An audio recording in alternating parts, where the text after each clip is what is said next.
Salut, moi c'est David et vous êtes sur Monsieur Cheveux, la chaîne d'info sur la perte de cheveux et ses solutions. Récemment, j'ai fait une vidéo assez complète sur le robot Artas en détaillant toutes les étapes d'une greffe de cheveux robotisée.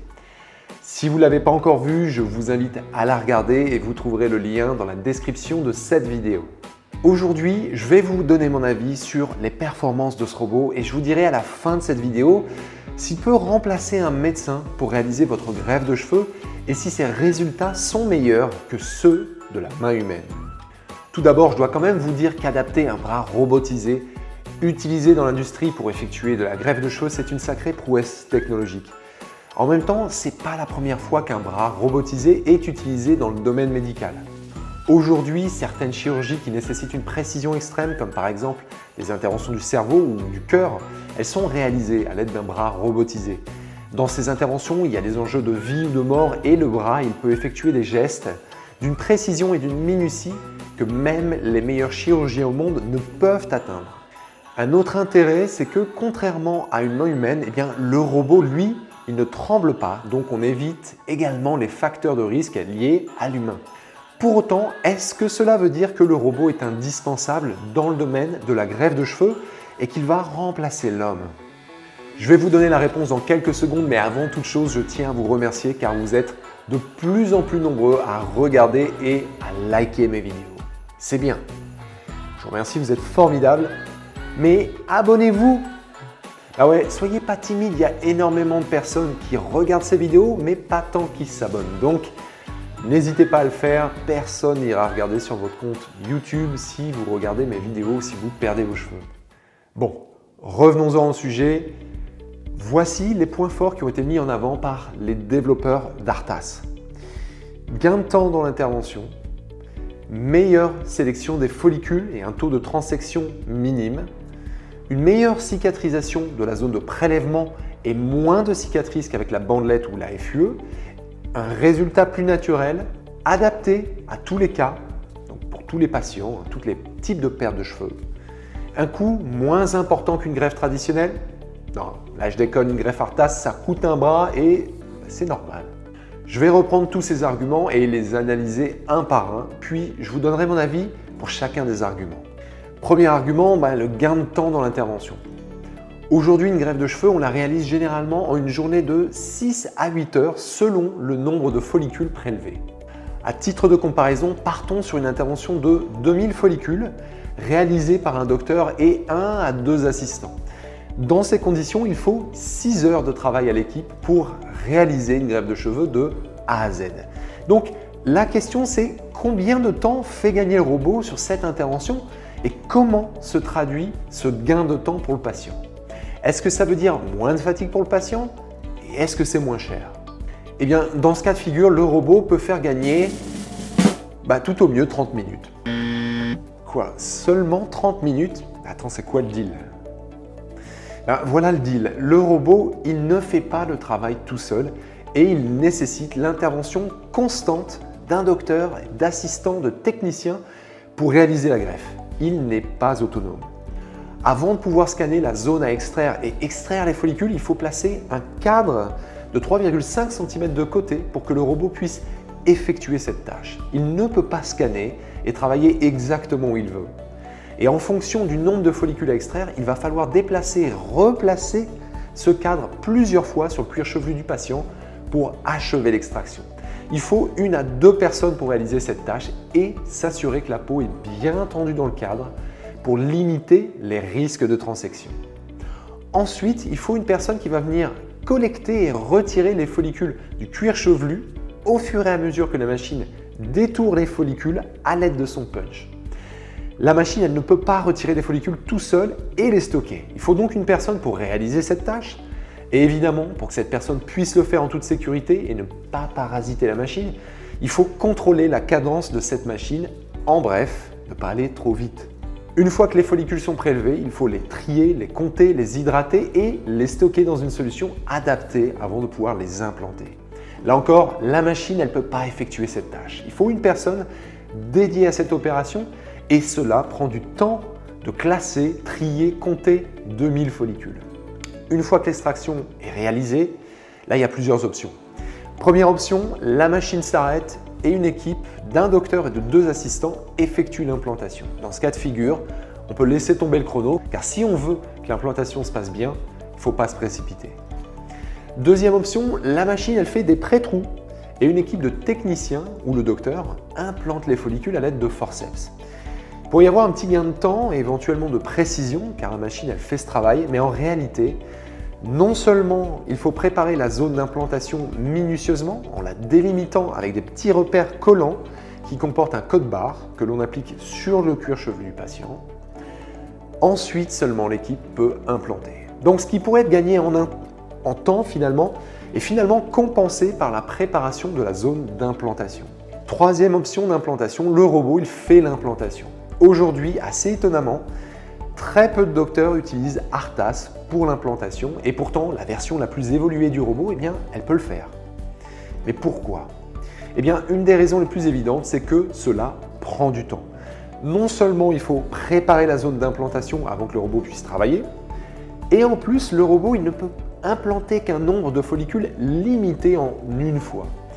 Il a un petit chargeur ce robot d'une quinzaine de follicules qui doit être chargé manuellement puis retirer et recharger avant de pouvoir reprendre et continuer l'implantation.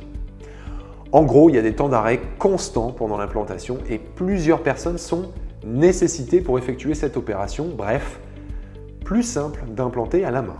On va passer au deuxième argument, une meilleure sélection des follicules et moins de transections. Le taux de transection est en fait la proportion du nombre de follicules abîmés par rapport au nombre de follicules extraits dans une intervention. Aujourd'hui, dans une intervention réalisée par un docteur expérimenté et du personnel qualifié, ce taux il va varier entre 4 et 8%. Petite parenthèse, je précise que là, il faut un personnel expérimenté. Le low cost ne peut pas du tout égaler ces taux de transection. Sur du low cost et sur une équipe non médicalisée, le taux de transection il avoisine plutôt 15%, ce qui est assez énorme. Donc, on revient là. Le robot Artas, il va, lui ici, se situer entre 5 et 8% de taux de transection dans les meilleurs cas. Dans ces cas où la couleur du cheveu et l'implantation naturelle des follicules est uniforme sur l'ensemble du cuir chevelu, cela veut donc dire que son taux de transection peut augmenter de manière significative selon le patient.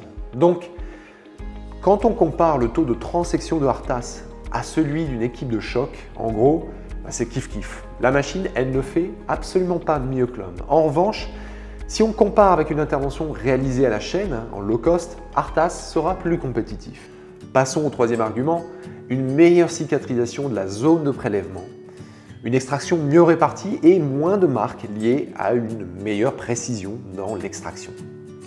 Les développeurs d'Artas, ils expliquent cela par la précision du prélèvement qui est fait par le bras robotisé. Il ne tremble pas et sa précision, elle est au millimètre. Et bien là, je ne vais pas rentrer dans une explication trop poussée, mais je vais comparer des photos prises au lendemain de la greffe d'une zone donneuse Artas et d'une zone donneuse réalisée par un docteur expérimenté. À gauche, voici le prélèvement réalisé par Artas au lendemain. Comme vous pouvez le voir, les trous sont petits, bien espacés, organisés, l'extraction est homogène. Beau travail, donc une cicatrisation efficace et rapide en quelques jours. À droite, voici une photo prise au lendemain d'une greffe de cheveux réalisée par un docteur avec un punch motorisé de 0,9 mm. Et bien, quand on regarde ces deux photos, il est difficile de distinguer quelle zone donneuse est mieux cicatrisée. Les deux ont une répartition des trous de prélèvement qui est similaire. Les zones donneuses ne sont pas gonflées, il n'y a pas de rougeur particulière et les petits trous d'extraction sont quasiment fermés. Donc, cet argument selon lequel l'extraction faite par Artas est moins invasive au niveau du prélèvement laisse moins de traces et améliore la cicatrisation par rapport à une extraction réalisée par un docteur, elle n'est pas valable. En revanche, je tiens à préciser que je compare Artas à une greffe réalisée par un docteur expérimenté qui utilise une technique de pointe. Il est évident qu'Artas apporte de bien meilleurs résultats qu'une intervention low cost, où plusieurs techniciens non médecins extraient en même temps. Le quatrième argument, un résultat plus naturel. Et bien là encore, cela va aller assez vite, dans la mesure où très peu de docteurs utilisent Artas pour effectuer l'implantation. Il est impossible de prendre cet argument en compte car le résultat il dépend donc essentiellement des capacités du docteur ou des assistants qui réalisent l'intervention. S'ils sont mauvais dans l'implantation, le résultat ne sera pas naturel et là pour le coup ce ne sera pas lié à Artas. Même dans le cas où le robot Artas effectue les pré-incisions, là encore, il ne fait pas le travail tout seul car c'est un docteur qui réalise le dessin de la ligne et qui valide les pré-incisions à réaliser. Cet argument, il n'est donc pas valable du tout. Cinquième argument, Artas est adapté à tous les cas. Là, il faut comprendre adapté à toutes les zones donneuses ou qualités de cheveux. Il peut donc extraire des follicules européens, asiatiques, africains. Cette question elle est importante car selon la nature des cheveux et des origines ethniques, l'extraction elle peut être plus ou moins difficile. Et dans certains cas, avec la technique de FUE, elle peut même s'avérer impossible. Artas, il a évolué dans les 10 dernières années. Et dans la version précédente, le robot ne pouvait pas extraire des cheveux de certaines couleurs, de certaines natures, en raison de l'incapacité pour ces caméras de repérer toutes les couleurs de cheveux. Donc les cheveux très clairs, trop clairs, ils n'étaient pas bien repérés par la machine, ce qui résultait même à un taux de transection qui pouvait augmenter considérablement dans ces cas. La nouvelle version du robot, elle s'est largement améliorée dans le traitement des différentes couleurs ou textures de cheveux. Et aujourd'hui, ce robot il peut traiter plus de cas et différentes couleurs de cheveux. En revanche, il réside un certain nombre de cas dans lesquels Artas ne peut pas extraire. Il ne peut pas effectuer de BHT, donc c'est-à-dire extraire de la barbe ou du poil de torse, car il n'a pas été designé pour effectuer cette opération et il serait difficile de placer un cadre sous le menton ou sur le torse pour l'extraction. Donc, la BHT, c'est pourtant une solution qui est très utilisée lorsque la zone donneuse n'est pas assez fournie. Un autre cas dans lequel Artas a des difficultés, lorsque l'implantation naturelle n'est pas constante, c'est-à-dire des cas dans lesquels les follicules ne sont pas orientés dans le même sens d'une zone à une autre et qu'il va y avoir des profondeurs de follicules variables. Chez certains individus, l'implantation des follicules à l'arrière de la tête, l'implantation donc naturelle, elle peut quasiment varier d'un centimètre à un autre. Dans ce cas de figure, il faut quasiment stopper l'utilisation du bras robotisé et terminer l'intervention à la main. Dernier argument, Artas est abordable. Donc là, je le disais, c'est un peu une blague. Je l'ai indiqué dans la précédente vidéo, au-delà de la machine, il faut une équipe de 3 personnes qualifiées au minimum pour réaliser cette intervention, dont un médecin. La machine n'est pas autonome et il faut du personnel qualifié qui est formé sur l'utilisation du robot et qui sait également réaliser la greffe de cheveux. Donc, si on ajoute les charges de personnel liées à celles de la machine qui coûtent environ 200 000 €, je vous laisse imaginer le tarif d'une intervention réalisée avec Artas. Aujourd'hui, une intervention par du personnel qualifié en France coûte en moyenne 5 000 € et peut aller jusqu'à 8 000 € par jour sur la base de 1600 follicules seulement.